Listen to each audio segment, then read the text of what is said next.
jaalalaan takkarra lamarra kufee capheen jira.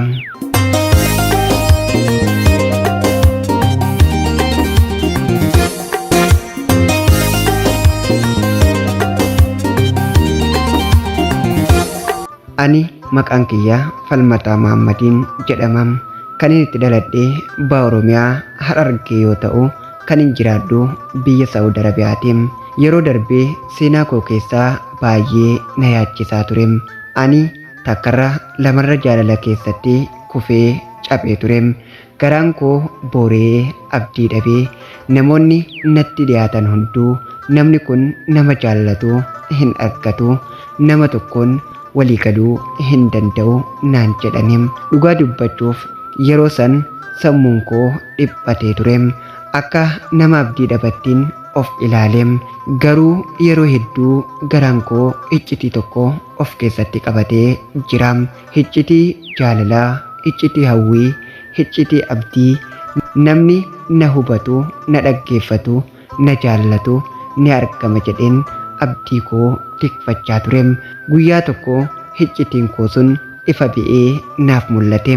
Isii naaf hubattu, na dhaggeeffattu, isii yaada garaa koo naaf hubattu, isii abdii koo naa dhugoomsitu argadhe. Garuu namoonni moggatti na ilaaluun jechaan na darbataa turan ammayyuu isii argachuu kiyya hin amanne. Har'a ani isii bira dhaabbadhee akka namaa deemuu isii waliin bultii ijaaree jiraachuu eegaleen jira. Kuni dhugaa jaalala koo kan agarsiisudha. Namoonni akka na amanan asumaan dhaamuun barbaada. Sababni isaa jaalalli keenya iccitii ture. Amma garuu dhugaa ifa beetee argamee jira. Nu eebbisa.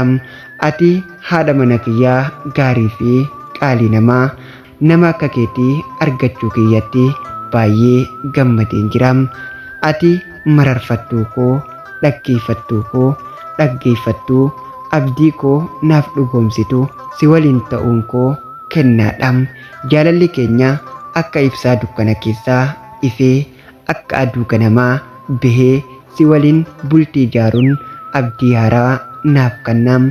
Si waliin bultii ijaaruun abdii haaraa naaf kennaam. Har'a irraa sihi marartuun koo, abdiin koo, gammachuun koo. Ani siif waadan qabam. Si wajjin jiraachuu, si tikfachuu, si jaallachuu, siif jiraachuu, guyyaa hundaa yeroo hundaa si bira dhaabbachuu koof abdiin qabam. Sin jaalladham, siif jiraadham. Si waliin bultii keenya bara baraan nan tikfadham. Haadha mana kiyyaa qaalii fi gaarii bakka jirtutti naganaa ta'im.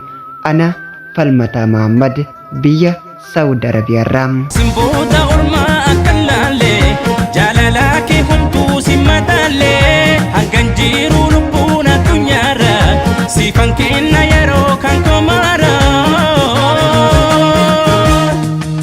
Ansiif seenee kana waada jaalalaa nan jiraachuu barbaada. Ansiif seenee kana waada jaalalaa nan jiraachuu barbaada. Jaalala yaa jaalala yaa jaalala yaa rokkeetti onnee seentuu halaala.